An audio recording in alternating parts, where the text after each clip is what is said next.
Ionic 5ൻ്റെ ഒരു highlight design element എന്ന് പറയുന്നത് ഈ 20 ഇഞ്ച് വീൽസാണ്. അതിലിട്ടിരിക്കുന്ന 255/55 size rubber Michelin. ഇതിപ്പം ബ്രിഡ്സ്റ്റോണാണ്, ഒറിജിനൽ മിഷലിനാണ് വരുന്നത്. ഇതിൻ്റെ ആ ഒരു ഡയമണ്ട് കട്ടിൻ്റെ ഒരു പ്രൊഫൈലിംഗ് കണ്ടോ, എന്നാ ലുക്കാന്ന് പറയും. ഒരു സൂര്യൻ ഇങ്ങനെ ഉദിച്ച് നിൽക്കുന്ന പോലത്തെ ഒരു ഫീലാണ് ഇത്. നമുക്ക് എവിടെ പോയാലും ഇത് ഈ ടയർ പാറ്റേണോ അല്ലെങ്കിൽ ഈ ഡിസൈനോ ഈ സൈസോ ഭയങ്കര എവിഡൻ്റ് ആണ്. ഈ റെട്രോ ലുക്കിങ്ങിൻ്റെ ഏറ്റവും വലിയൊരു ഹൈലൈറ്റാണ് ഈ ടയർസ് എന്ന് പറയുന്നത്. അപ്പോൾ ഇന്ന് നമ്മളൊരു വ്ളോഗിൻ്റെ ഷൂട്ടിങ്ങിന് വന്നാണേ. ഒരു 3 പ്രീമിയം EVs ആണ് നമുക്കിന്ന് റെഡി ആയിട്ടുള്ളത്. നമ്മളിന്നിപ്പോൾ ഒരു അടിപൊളി ലൊക്കേഷനിലാണ്. നല്ല ക്ലാസ് റോഡ്, അതിൻ്റെ കൂടെ ക്ലാസ് വ്യൂ, ക്ലാസ് ക്ലൈമറ്റ്, നല്ല ഒന്നാന്തരം കോട, റബ്ബർ, അതിൻ്റെ കൂടെ ഈ പറഞ്ഞ പോലെ നല്ല തണുപ്പ്, പിന്നെ ആ സൺലൈറ്റ് ഇങ്ങനെ നമ്മുടെ റബ്ബറിൻ്റെ ഇടയ്ക്കൂടെ വരുന്നൊരു ഫീല്, മോർണിംഗ് ഫ്രഷ്നസ്. ഇതിൽ നല്ലൊരു ഓപ്ഷൻ വേറെ ഇല്ല. നമ്മളിപ്പോൾ ഉള്ള വടശ്ശേരിക്കരയാണ്. ഇത് വടശ്ശേരിക്കര ശബരിമല റൂട്ടിലാണ്. നമ്മൾ അടിപൊളി റോഡാണ്, നല്ല ലെവൽഡ് സർഫസ്. അപ്പം ഇന്നത്തെ വ്ളോഗ് നമ്മൾ കൊടുക്കും. A² ആർക്കിടെക്ട്സ് എന്ന വളരെ സക്സസ്ഫുൾ ആർക്കിടെക്ട് ഫേം, അതിൻ്റെ ഒപ്പം ബൂസ്റ്റർ ചായ, കിങ്സ് ബിരിയാണി എന്ന് പറയുന്ന ഒരു ഹോട്ടൽ ചെയിനും നടത്തുന്ന ഒരു വ്യക്തിയാണ് ആർക്കിടെക്ട് ആശിഷ്. അപ്പം അദ്ദേഹം തികഞ്ഞ ഒരു വണ്ടിപ്രേമിയാണ്, ഒരു പെട്രോൾ എൻതൂസിയാസ്റ്റാണ്. Fiat Linea TJet, Thar AX, Innova Crysta, Duster, Jimny, അങ്ങനെ കൾട്ട് വെഹിക്കിൾസ് എല്ലാം ഓൺ ചെയ്തിട്ടുള്ള വ്യക്തിയാണ്. നമുക്ക് അദ്ദേഹത്തിൻ്റെ ഈ EVയിലേക്കുള്ള hello Ashish, welcome to channel engine portal. Thank you. ആശിഷിൻ്റെ പെട്രോൾ ഹെഡിൽ നിന്നുള്ള EV ജേർണി ഞങ്ങളോടൊന്ന് പറയുന്നു. Okay, so before that tell us your experience about being a petrol head, owning cult vehicles, traveling across Kerala.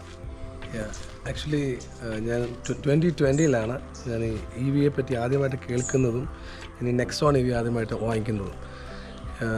എനിക്ക് ഒരു മാസം അറൗണ്ട് 5000 കിലോമീറ്റേഴ്സിൻ്റെ ഓട്ടം ഉണ്ട്, 5000 കിലോമീറ്ററിൻ്റെ. അപ്പം അങ്ങനെ വന്നപ്പോഴത്തേക്ക് നമുക്ക് ഈ പെട്രോൾ എക്സ്പെൻസൊക്കെ അല്ലെങ്കിൽ ഡീസൽ എക്സ്പെൻസ് നന്നായിട്ട് കൂടുന്നതായിട്ട് തോന്നിയതുകൊണ്ട് എനിക്ക് അന്നേരം ക്രിസ്റ്റയാണ് ഞാൻ യൂസ് ചെയ്യുന്നത്. അതായത് ഞാൻ ട്രയൽ എന്നോണം നെക്സോൺ EV ഒന്ന് ട്രൈ ചെയ്ത് നോക്കി. അത് ഓടിച്ച് നോക്കിയപ്പോൾ മനസ്സിലായെന്ന് വെച്ചാൽ നമ്മൾ ക്രിസ്റ്റ ഓടിക്കുമ്പോൾ ഉണ്ടാകുന്ന ഒരു സ്ട്രെയിൻ നമ്മുടെ എക്കണോമിക് സൈഡെല്ലാം വിട്ടാൽ പോലും ആ ഒരു സൗണ്ടും അതിൻ്റെ ഒരു പീസും നമ്മൾ ഭയങ്കരമായിട്ട്, പിന്നെ അതിൻ്റെ ത്രോയും, അതായത് ഒട്ടും ലാഗില്ല. അപ്പം അതിഷ്ടപ്പെട്ടാണ് ഞാൻ നെക്സോൺ. അപ്പോൾ ക്രിസ്റ്റ ഉള്ളപ്പോഴാണ് നെക്സോൺ വാങ്ങിക്കുന്നത്. നെക്സോൺ ഒരു 50,000 കിലോമീറ്റേഴ്സ് ഞാൻ ഓടിച്ചു. അപ്പോൾ ആ സമയത്ത് ക്രിസ്റ്റ ഞാൻ ആകെ 1000 കിലോമീറ്റർ ഓടിച്ചുള്ളൂ. അപ്പം ക്രിസ്റ്റ അവിടെ വെച്ചുകൊണ്ടിരിക്കുന്നത് ബുദ്ധിയല്ലെന്ന് തോന്നി ഞാൻ പിന്നെ ക്രിസ്റ്റ സെൽ ചെയ്തു. അപ്പം ഞാൻ പറഞ്ഞത് നെക്സോണിലാണ് സ്റ്റാർട്ട് ചെയ്തത്. നെക്സോണിൻ്റെ എക്സ്പീരിയൻസ് ഇഷ്ടപ്പെട്ടുകൊണ്ടാണ് നമ്മളിങ്ങനെ അടുത്ത വണ്ടികളിലേക്ക് ഇങ്ങനെ മാറി വന്നത്. പക്ഷേ നമ്മൾ ഈ പറയുന്ന ഇലക്ട്രിക് വണ്ടി വാങ്ങിച്ചു കഴിഞ്ഞാൽ പിന്നെ അത് തിരിച്ച് നമ്മുടെ ഡീസലിലോട്ടോ പെട്രോളിലോട്ടോ ഓടിക്കാൻ ഇച്ചിരി ബുദ്ധിമുട്ടാണ്. നമ്മൾ പറയുമ്പോൾ അതൊരു ഓവറായിട്ട് ഫീൽ ചെയ്യുമെങ്കിലും ശരിക്കും അതൊരു സത്യമാണ്. ഇപ്പം നമ്മൾ തന്നെ ഇപ്പം ഐഫോൺ മേടിച്ചു കഴിഞ്ഞാൽ ആൻഡ്രോയിഡിലോട്ട് പോകത്തില്ല എന്ന് പറയുന്ന ഒരു എഫക്റ്റ് അല്ലേ, ഒരു നമുക്കൊരു അഡിക്ഷൻ ആയിപ്പോവും ഇലക്ട്രിക് വെഹിക്കിൾ എന്ന് പറയുന്നത്. അതിൻ്റെ ഒരു ത്രോ ഭയങ്കര സുഖമാണ്. ഇപ്പം നമ്മൾ 5G ഇൻ്റർനെറ്റ് ഉപയോഗിച്ചിട്ട് 2G ഉപയോഗിക്കുമ്പോൾ ഉണ്ടാകുന്നൊരു ഡിഫറൻസ് ഇല്ലേ, അത് ശരിയാണ്. ഈവൻ ഒരു ബേസിക് ടിയാഗോ ഓടിക്കുമ്പോൾ പോലും അതിൻ്റെ ആ സ്പോർട്ട് മോഡിലോട്ട് ഇട്ട് കഴിയുമ്പോഴത്തേക്ക് കിട്ടുന്ന ഒരു ത്രസ്റ്റ്, അത് എനിക്കൊന്ന് വേറൊരു വണ്ടിയിലും ഒരു 3rd ഗിയറിൽ പുള്ളി ചെയ്താൽ പോലും നമുക്ക് കിട്ടത്തില്ല.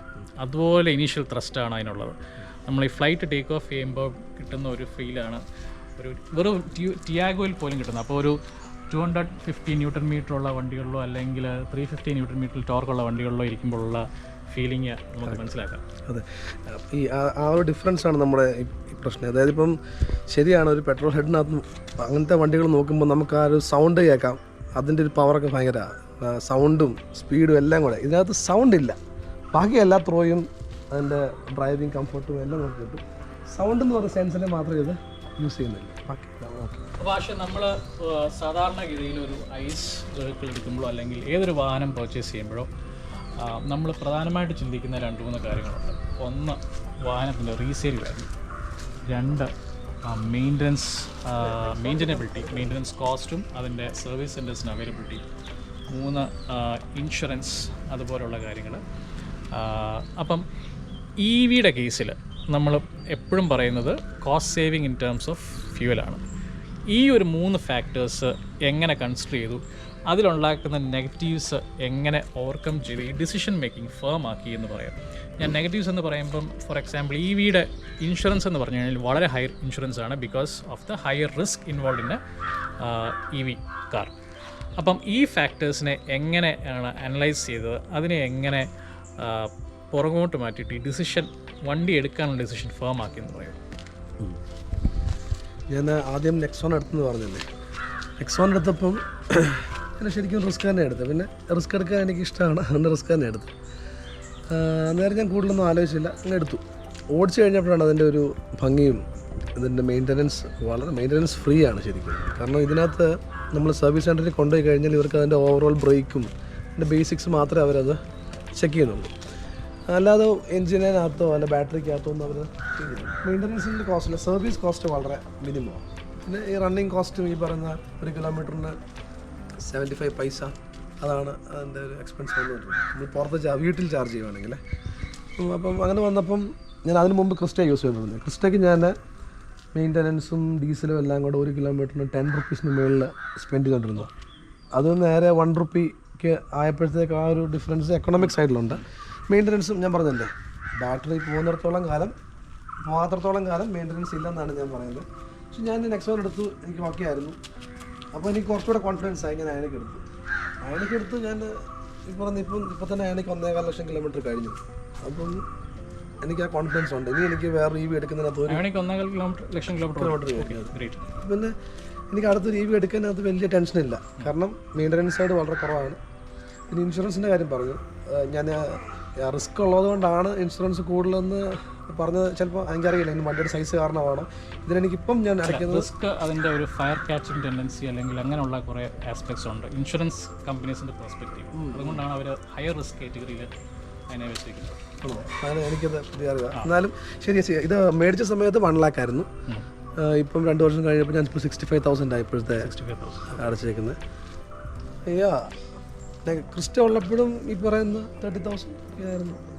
അല്ല, എമൗണ്ട് പിന്നെ ഈ ചെറിയ എന്തെങ്കിലും പണി വരുമ്പോഴും നമ്മളതൊക്കെ മെയിൻറ്റെയിൻ ചെയ്യുമ്പോൾ. അയോണിക്കിന് എവിടെയാണ് നമ്മൾ സർവീസ്? കൊച്ചിയിലാണ്, അവിടെ ഉള്ളൂ. വേറെ ഇവിടെ നമ്മുടെ പത്തനംതിട്ടയിലോ തിരുവല്ലയിലോ ഒന്നും അത് അവർ ചെയ്യില്ല. ഈ പറഞ്ഞ പോലെ ബാറ്ററി, മോട്ടർ ഇതിനെന്തെങ്കിലും കംപ്ലൈൻറ്റ് വന്നു കഴിഞ്ഞാൽ അവർ ഇവിടുന്ന് ചെന്നൈയിൽ നിന്ന് വരണം. അല്ലാതെ ഇവിടുന്ന് അവർ ഓപ്പറേറ്റ് കിടക്കേണ്ട വന്ന ഒരു സിറ്റുവേഷൻ ഇല്ല, വന്നിട്ടില്ല. ടയർ റീപ്ലേസ്മെൻറ്റ് എങ്ങനെയുള്ളത്? ഹയർ ടോർക്ക് കാരണം പെട്ടെന്ന് വെയർ ഔട്ട് ആവുന്ന വോൺ ഔട്ട് ആവുന്ന കേസുകളുണ്ട്. But how was your experience with the tyres? ഞാനിങ്ങനെ യൂട്യൂബിലൊക്കെ പല വീഡിയോസും കണ്ടിട്ടുണ്ട്, ഈ 5000 കിലോമീറ്റർ കൊണ്ട് തേഞ്ഞു പോയ കഥയൊക്കെ. പക്ഷേ ഞാൻ 52,000 ആണ് ഒരു സെറ്റ് ടയർ മാറി. 52,000. ഞാൻ ക്രിസ്റ്റൊക്കെ 30,000 26,000 മാറിക്കൊണ്ടിരുന്ന ആൾ ഇത് 52,000 സൈസ്. ഇത് 20 ഇഞ്ചാണ്. 20 ഇഞ്ച് 255/50R. ഓക്കെ, ഇത് എത്രയാണ് ഒരു ടയറിന് കോസ്റ്റ് ആവുക? ഇത് ഒറിജിനൽ EV സ്പെക് ടയറിന് 54,000 രൂപ ഒരു ടയർ. പക്ഷെ നമ്മളത് യൂസ് ചെയ്യത്തില്ല. നമ്മൾ യൂസ് ചെയ്യുന്നത് മിഷ്ലിൻ്റെ തന്നെ 25,000 നോർമൽ ടയർ. സ്പെയർ ഉണ്ടോ? ഇല്ലല്ലോ. സ്പെയർ ഇല്ല. അത് ഈ വണ്ടികൾക്കൊന്നുമില്ല. ഒന്നും സ്പെയർ ഇല്ല. ടയർ റീപ്ലേസ്മെൻറ്റ് കിറ്റ് മാത്രമാണ്. അപ്പം ടയർ ലൈഫ് നമ്മുടെ ഡ്രൈവിംഗ് പാറ്റേൺ അനുസരിച്ചാണ്. ഇനീഷ്യൽ ത്രോ കൂടുതൽ കൊടുക്കുന്നവർക്ക് അത് പോകും. ഞാൻ BMW EVM-ലായിരിക്കുമല്ലോ സർവീസും മെയിൻ്റനൻസും. ഞാൻ ഇതിനായിട്ടും ഇതിൻ്റെ ഫസ്റ്റ് സർവീസ് അവർ പറയുന്നത് 20,000 കിലോമീറ്റർ. ഓക്കെ, അല്ലെങ്കിൽ 2 year. അപ്പം ഇത്രയും വെയിറ്റ് ചെയ്യണം ഫസ്റ്റ് സർവീസ്. റീസെയിൽ വാല്യൂ, EVയുടെ വാല്യൂ ഇരിക്കുന്നത് അതിൻ്റെ ബാറ്ററിയിലാണ്. സോ ഒരു 5 വർഷം അല്ലെ ഒക്കെ ഓടിച്ചു കഴിഞ്ഞാൽ ബാറ്ററിയുടെ ഒരു ലൈഫ് നമ്മൾ കുറഞ്ഞുകൊണ്ടിരിക്കും. ആ ഒരു പെർസ്പെക്റ്റീവ് വണ്ടിയുടെ വാല്യൂ കണ്ടമാനം ഡിപ്രീഷിയേറ്റ് ചെയ്യും. So how do you see the EV resale value comparing that both these vehicles have a price of around 1 crore. അപ്പം ഇതിപ്പം 1 lakh plus kilometers, maybe another 1 lakh ഓടിക്കാം. And ആ resale value എന്ന് പറയുന്ന ഒരു കാര്യം നമ്മൾ എങ്ങനെയാണ് പെർസീവ് ചെയ്യുന്നത്? റീസെയിൽ വാല്യൂയുടെ കാര്യത്തിൽ മാത്രം നമുക്ക് ഇതിനകത്ത് അധികം പോസിറ്റീവ്സ് പറയാനില്ല. അപ്പം ഞാൻ നെക്സോൺ എടുത്തു. നെക്സോൺ ഇപ്പം വീട്ടിൽ ഉപയോഗിക്കുകയാണ് നെക്സോൺ. അപ്പം സെല് ചെയ്യാൻ നോക്കുമ്പം അതിൻ്റെ പകുതി വില തന്നെ കിട്ടാൻ പ്രയാസമാണ് ആഫ്റ്റർ 1 or 2 years. അപ്പം റീസെയിലിനെ പറ്റി നമ്മൾ കൂടുതൽ സംസാരിക്കാതിരിക്കുന്നതാണ് നല്ലത്. പിന്നെ ആ ഒരു ടെൻഷൻ ഉള്ളത് കാരണം ഞാൻ ഈ BMW അപ്ഗ്രേഡ് ചെയ്തപ്പം അവർക്കൊരു അജിലിറ്റി പ്രോഗ്രാം ഉണ്ടായിരുന്നു. അതിനകത്ത് അവരൊരു അഷ്യൂരിറ്റി തരുന്നുണ്ട്. വണ്ടി റിട്ടേൺ എടുക്കുന്ന ഒരു വാല്യൂ അഷ്യൂരിറ്റി തരുന്നുണ്ട്. അത് നമുക്ക് കുറച്ചുകൂടെ കംഫർട്ടബിൾ. അപ്പോൾ അയോണിക് 5 ഞാൻ ഭയങ്കര ഹാപ്പിയാണ് വണ്ടി. പക്ഷെ എന്നാൽ പോലും എനിക്കിപ്പോൾ 2 വണ്ടിയുടെ ആവശ്യമുണ്ടെന്ന് ചോദിച്ചാൽ എനിക്കൊരു EV കൊണ്ടൊക്കെ വേണേൽ ഓടിക്കാം. പക്ഷെ ഇത് സെല്ല് ചെയ്താൽ നമുക്ക് ചങ്ക തകരുന്ന വിലയായിരിക്കും പറയുന്നത്. അതുകൊണ്ട് പിന്നെ ബേസിക്കലി EV പർച്ചേസ് എന്ന് പറഞ്ഞു കഴിഞ്ഞാൽ ഇന്നത്തെ കാലത്ത് നമ്മൾ ബാക്കി എല്ലാ കാര്യങ്ങളും ചെയ്യുന്ന പോലെ എക്സ്പീരിയൻസ് ചെയ്യുക ആൻഡ് പോയിറ്റ് അവേ എന്നുള്ളൊരു കൺസെപ്റ്റിലേക്കാണ് നമ്മൾ EV കാർ കൾച്ചർ കൊണ്ടെത്തിക്കുന്നത്. പഴയ പോലെ നമ്മൾ റീമോഡ് ചെയ്ത് അല്ലെങ്കിൽ മോഡിഫൈ ചെയ്ത് വീണ്ടും അതിനെ റിന്യൂ ചെയ്ത് ഓടിക്കുന്ന പരിപാടികളൊന്നുമില്ല. Experience it then move to the next. Just like how we change phones, we will change EVs very fast without even selling it around or without even thinking about selling it out. So അതാണ് ഞാൻ എൻ്റെ EV എന്നുള്ള EV car കൾച്ചറിൽ നിന്ന് ഞാൻ മനസ്സിലാക്കിയൊരു കാര്യം അതാണ്. You also agree to it, right? അപ്പോൾ ആശയം നമ്മൾ ഇപ്പം BMW-യിലാണ്. BMW-ൻ്റെ ഒരു ഇൻട്രസ്റ്റിംഗ് ഫിനാൻസ് സ്കീമുണ്ട് ടു സെൽ ദെയർ EVs. അപ്പോൾ അതിനെപ്പറ്റി ഒന്ന് പറയാം. Where they offer lower upfront cost and with an assured buyback or upgrade policy. അപ്പം നമ്മൾ പക്ഷെ അതിനകത്ത് ഒരു കാര്യം എന്ന് വെച്ചാൽ നമ്മൾ ഇതിനകത്ത് കിലോമീറ്റർ കൺസ്ട്രെയിൻ്റ് പറയുന്നത്. നമ്മൾ ഒരു വർഷം ഒരു 20,000 കിലോമീറ്റർ കൂടുതൽ ഓടിക്കാതിരിക്കുകയാണെങ്കിൽ ഒരു ബൈബാക്ക് ഓപ്ഷൻ നടത്തുന്നത്. ഒരു 4 വർഷം കഴിയുമ്പോൾ അവർ ഈ വണ്ടി ഒരു പർട്ടിക്കുലർ പ്രൈസിൽ അവർ തിരിച്ചെടുക്കും. അപ്പം ഏകദേശം നമുക്ക് ഈ വണ്ടിക്ക് ഒരു മിനിമം ഗ്യാരണ്ടി അവർ ഇതിൻ്റെ വില 60 to 65 lakhs ആണ് ഓൺ റോഡ്. അപ്പം ഒരു 30 lakhs ഒരു അഷ്വേർഡ് വാല്യൂ പറയുന്നുണ്ട് വണ്ടി വില. അതായത് നമുക്ക് തിരിച്ച് വീണ്ടും BMW തന്നെ എടുക്കണം എന്നുള്ളൊരു കണ്ടീഷനും ഉണ്ട്. അവർ പുറത്തുനിന്നും വിറ്റ് തരാമെന്ന് പറയുന്നുണ്ട്.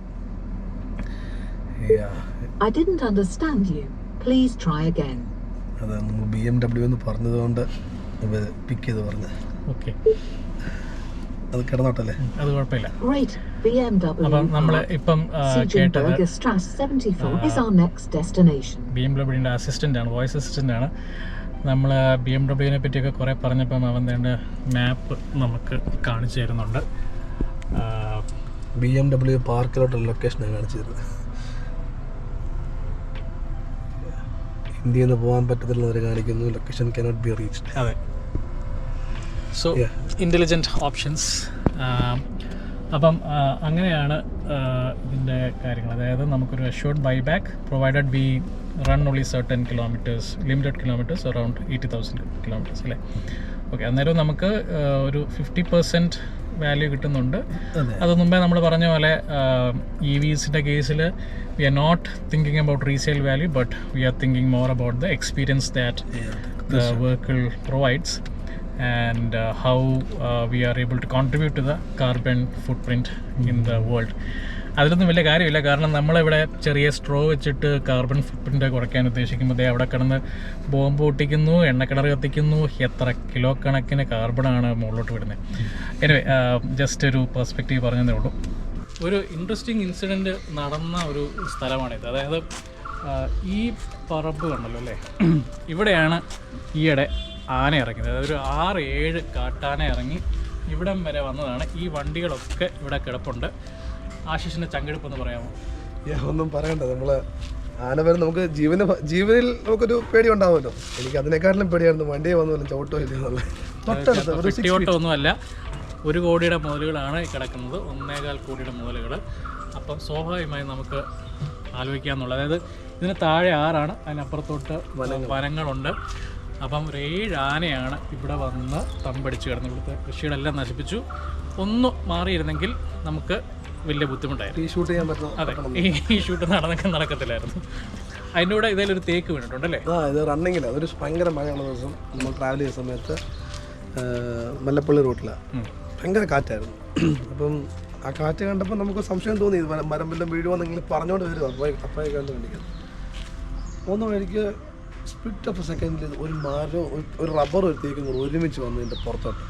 ഞാൻ വീണ സമയത്ത് നമ്മൾ ആദ്യം ജീവനുണ്ട്, കുഴപ്പമില്ല, ഫ്രണ്ടൊന്നും കാണത്തില്ല, കാരണം മരം വന്ന് വീണല്ലോ. ചെറുതായിട്ട് വൈപ്പർ ഇങ്ങനെ അനങ്ങാൻ ശ്രമിക്കുന്നുണ്ട്. അതല്ലാതെ ഞാൻ വിചാരിച്ചു ടോട്ടൽ ലോസ്, തീർന്നതാണ് വിചാരിച്ചു വണ്ടി. മീൻസ് ജീവനുണ്ട്, ആർക്കും കുഴപ്പമൊന്നുമില്ല, പക്ഷേ ടോട്ടൽ ലോസ്. എന്നിട്ട് ആൾക്കാരവിടെ വന്നു, ഇലക്ട്രിക് ലൈനും ഉണ്ടായിരുന്നു, പക്ഷേ കറണ്ട് ഇല്ലാത്തതുകൊണ്ട് പ്രശ്നമില്ല. എന്നിട്ട് അവരെല്ലാം പൊക്കിയെടുത്ത് മാറ്റി അതിനകത്തൂടെ വണ്ടി അവർ പൊക്കുമ്പോൾ നമ്മൾ വണ്ടി ഇറക്കുമല്ലോ, വണ്ടി ഇറക്കി പുറത്തോട്ട് ഇട്ടു. അല്പം എന്ന് പറയട്ടോ, ഒരു സ്ക്രാച്ച് പോലും, ഒരു ടോപ്പിൽ ഗ്ലാസ് ആയതിൻ്റെ ഒരു ഭയങ്കര ഒരു ലക്കി 2 പ്രാവശ്യത്തെ ഒരു ലക്ക് ഉണ്ട്. എനിവേ അയോണിക് 5-ലായിരുന്നു. അതായത് ഈ പറയുന്ന ഗ്ലാസ് ആയതുകൊണ്ടാകട്ടെ, ഇപ്പം ഇരുമ്പായിരുന്നെങ്കിൽ അത് ഉറപ്പായിട്ടും. ഇതിന്റെ റൂഫ് ഫുള്ളി ഗ്ലാസ് ആണ് അല്ലേ? ശരി, അതായത് ഇതും രണ്ടും ഗ്ലാസ് ആണ്, ബട്ട് നോട്ട് ഓപ്പണബിൾ. ഓപ്പണബിൾ അല്ലാത്ത മൂൺ റൂഫ്, പനോറമിക് റൂഫ്സ് ആണ്, നോട്ട് ഓപ്പണബിൾ. സോ അപ്പോൾ രണ്ട് വണ്ടിയിലും നമുക്ക് യാത്ര ചെയ്യാൻ നല്ല ഭംഗിയാണ്.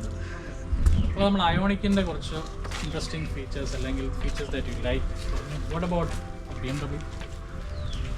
BMW ഡ്രൈവ് ചെയ്യുന്ന സമയത്ത് നമുക്ക് കുറച്ചുകൂടെ ഒരു സ്റ്റേഡി ഫീൽ ആവും, കുറച്ചൊരു കോൺഫിഡൻസ് BMW സിറ്റിംഗ് പൊസിഷൻ ഒക്കെ കമാൻഡ് ചെയ്യും.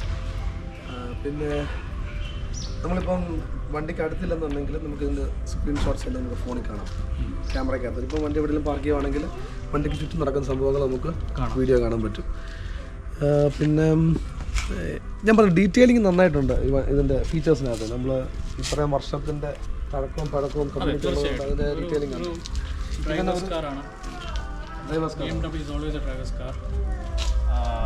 അതിൻ്റെ ഒരു പ്രത്യേകത ഇതിനകത്ത് എന്തായാലും ഉണ്ടാവും. സെൻസറുകളൊക്കെ പ്രോപ്പറാണ്. And this is the long wheel base version. So rear seating ഭയങ്കര കംഫർട്ടബിൾ. ഇതിനകത്ത് ബൂട്ട് സ്പേസും ഉണ്ട് ആവശ്യത്തിന്. Compared to Ioniq boot space ഉണ്ട്. ബൂട്ട് സ്പേസും ഇതിനേക്കാളും കൂടുതലാണോ? അയോണിക്കിനേക്കാളും ശരി. ഇത് ലെങ്ത് വൈസ് കൂടുതൽ BMW വിത്ത് ഇതിനാണ്. You can look at the wheel base here which offers more leg room than any other car. ശരിക്കും ഇതിന് ഇന്നോവ ക്രിസ്റ്റയുടെ വീൽ ബേസ് അയോണിക് 5 കാണുമ്പോൾ ഒരു ഹാഷ് ബാക്ക് പോലെ ഫീൽ ചെയ്യുമെങ്കിലും അല്ല, ഇന്നോവ അയോണിക് ഹാച്ച് ബാക്ക് പോലെ തോന്നുള്ളൂ. It is a really big car. ഒരു പ്രോപ്പർ ഒരു SUV ലെവലിലുള്ള ഒരു വണ്ടി തന്നെയാണ്. Just that it doesn't have that height profile എന്നേ ഉള്ളൂ. പക്ഷേ ഈ രണ്ട് പ്രീമിയം വണ്ടികളുള്ളപ്പോൾ രണ്ടിൻ്റെ ഇഷ്ടപ്പെട്ട ഫീച്ചേഴ്സ് ഒന്ന് പറയാം. അതായത് അയോണിക്കിലൊരു 3 അല്ലെങ്കിൽ 5 കൂൾ ഫീച്ചേഴ്സ് ചോദിച്ചു കഴിഞ്ഞാൽ ഏതൊക്കെയായിരിക്കും ആശിഷ് ഇഷ്ടപ്പെട്ടായിട്ട് പറയാം? സേഫ്റ്റിയുടെ കാര്യത്തിൽ എല്ലാ സേഫ്റ്റിക്ക് വേണ്ട എല്ലാ ഫീച്ചേഴ്സും അതിന് കൊടുക്കുന്നുണ്ട്. ലെയിൻ കൺട്രോള്, പിന്നെ അതുപോലെ തന്നെ ഇത് ലൈൻ അസിസ്റ്റ് എല്ലാ വണ്ടികളും കൊടുക്കുന്നുണ്ട്. ഇത് ലൈൻ കൺട്രോളുണ്ട്. അതായത് നമ്മുടെ ലൈൻ അനുസരിച്ച് സ്റ്റിയറിംഗ് തന്നെ ഓപ്പറേറ്റ് ചെയ്ത് നമുക്ക് പോവാം. ടെസ്ലയുടെ അത്രയും ഫീച്ചർ ഇല്ല നമ്മുടെ ഇന്ത്യൻ റോഡ്സിൽ പറ്റത്തില്ല. അന്നേ അഡാസ് ഉള്ള കാറാണ്. ആ BMW ആ ഫീച്ചർ ഇല്ല ഇപ്പോഴും. ഇതിപ്പോൾ ഓട്ടോമാറ്റിക്കലി ലൈൻ അനുസരിച്ച് സ്റ്റിയറിംഗ് തിരിച്ച് ഫ്രണ്ടിലത്തെ വണ്ടിയുടെ ബ്രേക്കിംഗ് ചെയ്താൽ ഇവരും ബ്രേക്ക് ചെയ്ത് അവർ സ്പീഡ് എടുത്താൽ ഇത് സ്പീഡ് എടുത്ത് അങ്ങനെ പോകാനുള്ള സെറ്റിംഗുകളുണ്ട്. മ്യൂസിക് സിസ്റ്റമോ അല്ല അങ്ങനെയുള്ള കുറച്ച് കൂൾ ഫീച്ചേഴ്സ് വിച്ച് മറ്റു കാറുകളുണ്ടാകും, but which you find it interesting in this car. ഞാൻ മ്യൂസിക് നല്ലതായിട്ട് കേൾക്കുകയൊക്കെ ചെയ്യുന്ന ആളാണ്. ഭയങ്കര ഡീറ്റെയിലിംഗ്. തികച്ചും ഒരു ഓഡിയോ ഫൈലാണ്. He has got his own band. ഏടാ കൂടെ എന്നൊരു ബാൻഡുണ്ട്, ഗ്രൂപ്പുണ്ട്, അപ്പം മ്യൂസിക് പ്രൊഡക്ഷൻ ഉണ്ട്. അപ്പോൾ ഇതൊക്കെ വെച്ച് നോക്കുമ്പോൾ ഇതിൻ്റെ മ്യൂസിക് സിസ്റ്റം ആശിഷിന് ഭയങ്കര ഇമ്പോർട്ടൻ്റ് ആണ്. അപ്പം മ്യൂസിക് ഞാൻ പറഞ്ഞു ഭയങ്കര ഡീറ്റെയിലിംഗ്, സൗണ്ട്സ് എല്ലാം നമുക്ക് നല്ല ക്രിസ്റ്റൽ ക്ലിയർ ആയിട്ട് കേൾക്കാം.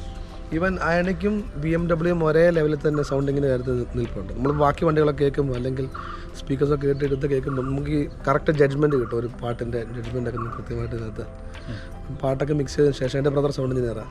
മിക്സ് ചെയ്തതിന് ശേഷം ഇതിനകത്ത് വന്നിട്ട് കേട്ടിട്ടാണ് അത് കറക്റ്റാണെന്ന് ഉറപ്പ് വരുത്തിയിട്ടൊക്കെ ചെയ്യും. അപ്പോൾ പല രീതിയിലും നമുക്ക് ഇതിനെ ബെനിഫിഷ്യൽ ആക്കിയിട്ടുണ്ട് അല്ലേ? ഇത് അയോണിക്കിന് എങ്ങനെയാണ് ലെതർ സീറ്റ്സ്, പിന്നെ electric seats, electric adjustable, massage, ventilated എന്തൊക്കെയുണ്ട്? വെന്റിലേറ്റഡ് സീറ്റ്സ് അയോണിക്കിനുണ്ട്. അത് കൂളും ഉണ്ട്, വാമും ഉണ്ട്. അതുപോലെ തന്നെ ലെതർ സീറ്റ്സ് ആണ്. ഇതിന് 360 നമുക്ക് ഫുള്ളായിട്ട് കിടക്കാൻ പറ്റും. ഫുള്ള് കിടക്കാനുള്ള ഫെസിലിറ്റി ഇതിനുണ്ട്. നമുക്ക് തൈ സപ്പോർട്ടല്ല, നമ്മുടെ പാഡ് സപ്പോർട്ട്, നമ്മുടെ ലെഗ് സപ്പോർട്ട് തരുന്നുണ്ട്. ഇതിന് തൈ സപ്പോർട്ടല്ല, അത് BMW-നുണ്ട്. അപ്പം അങ്ങനെ കുറേ ഫീച്ചേഴ്സ് ഇതിനകത്ത് നമ്മുടെ അയോണിക്കിനകത്തുണ്ട്. ഞാൻ പറഞ്ഞ അഡാസ് ഫീച്ചേഴ്സും ഈ സീറ്റിങ്ങിനകത്തുള്ള വെന്റിലേഷൻ ഫീച്ചേഴ്സും പിന്നെ അങ്ങനെ പിന്നെ ഫീച്ചേഴ്സ് പറയുവാണെങ്കിൽ ഒത്തിരി ഉണ്ട് കേട്ടോ. നമ്മൾ ഈ പറയുന്നതൊക്കെ ഇവർ തമ്മിലുള്ള വ്യത്യാസം മാത്രമേ ഞാൻ പറയുന്നത്. ഇതുകൊണ്ട് ഏറ്റവും കൂടുതൽ ദൂരം പോയേക്കുന്ന ബാംഗ്ലൂർ. മുമ്പേ നമ്മൾ rear wheel drive, front wheel drive vehicle എന്ന് രണ്ടെണ്ണത്തെ പറ്റി പറഞ്ഞപ്പം വേറൊരു വ്യത്യാസം കൂടി ഇത് രണ്ടും തമ്മിലുണ്ട്. അയോണിക് 5 നമ്മുടെ ഒരു ബോൺ ഇലക്ട്രിക് വെഹിക്കിളാണ്. Meaning it is entirely design to be an electric vehicle. Just like നമ്മുടെ മഹീന്ദ്ര XEV പ്ലാറ്റ്ഫോംസ് പോലെയുള്ള ഒരു പ്ലാറ്റ്ഫോമിലാണ് അയോണിക് 5 ഇറക്കിയിരുന്നത്. പക്ഷേ iX1 actually is made on the ICE equivalent platform. അപ്പോൾ അതിൻ്റെ വ്യത്യാസം എവിടെയാണെന്ന് ചോദിച്ചു കഴിഞ്ഞാൽ this has got something called a frunk.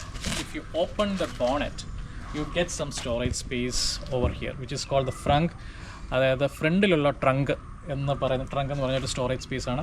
ഫ്രണ്ടിലുള്ള ട്രങ്കിനെ our combine ചെയ്ത് ഫ്രങ്ക് ആക്കി മാറ്റിയേക്കാണ്. പക്ഷേ if you open the hood of the BMW, you will have a lot of electronics out there and motor components and everything is out there. അപ്പം അതാണ് ഇതിനകത്ത് ഒരു major difference between what comes as a born electric vehicle and what is a normal ICE converted vehicle. അപ്പോൾ ഒരു EV എടുക്കുന്നതിലുള്ള ഒരു long term experience video ആണ് നിങ്ങൾ കണ്ടത്. ഇത് നിങ്ങൾക്ക് ഇഷ്ടപ്പെട്ടെന്ന് വിചാരിക്കുന്നു. 2 ലക്ഷം കിലോമീറ്ററോളം ഓടിയൻ്റെ എക്സ്പീരിയൻസും പിന്നെ ഒരു പ്രീമിയം EV എടുക്കുന്നതിൻ്റെ തോട്ട് പ്രോസസ്സുമാണ് നമ്മളിന്ന് ആശയിൽ നിന്ന് മനസ്സിലാക്കിയത്. അപ്പോൾ നിങ്ങൾക്കൊക്കെ ഇത് ഇഷ്ടപ്പെട്ടു എന്ന് വിചാരിക്കുന്നു. ഇതുപോലെ ഇതൊരു MG കോമറ്റോ അല്ലെങ്കിൽ വിൻസറോ അല്ലെങ്കിൽ നെക്സോണോ മാത്രം ഉപയോഗിച്ചുള്ളതല്ല, but towards a premium EV segment. അപ്പം ഈ വീഡിയോ നിങ്ങൾക്ക് ഇഷ്ടപ്പെട്ടെങ്കിൽ do subscribe, like and share. ഇനിയും എനിക്ക് എൻ്റെ വ്യൂവേഴ്സിനോട് ഒരു ചോദ്യമുള്ളത്, ഗൂഗിൾ നോക്കാതെ ഇതിൻ്റെ ആൻസർ നിങ്ങൾ കമൻറ്റ് ചെയ്യണം. ഒരു EVയുടെ ഗിയർ ബോക്സ്, നമ്മുടെ ഇവിടെയുള്ള EVയുടെ ഗിയർ ബോക്സിന് എത്ര സ്പീഡുണ്ട്, എത്ര സ്പീഡ് ഗിയർ ബോക്സാണുള്ളത്, അതിൽ ടോർക്ക് എങ്ങനെയാണ് കൺട്രോൾ ചെയ്തത്? So do give your answer in your comments. And thanks for watching. This is Mathew Irin signing off for engine podcast.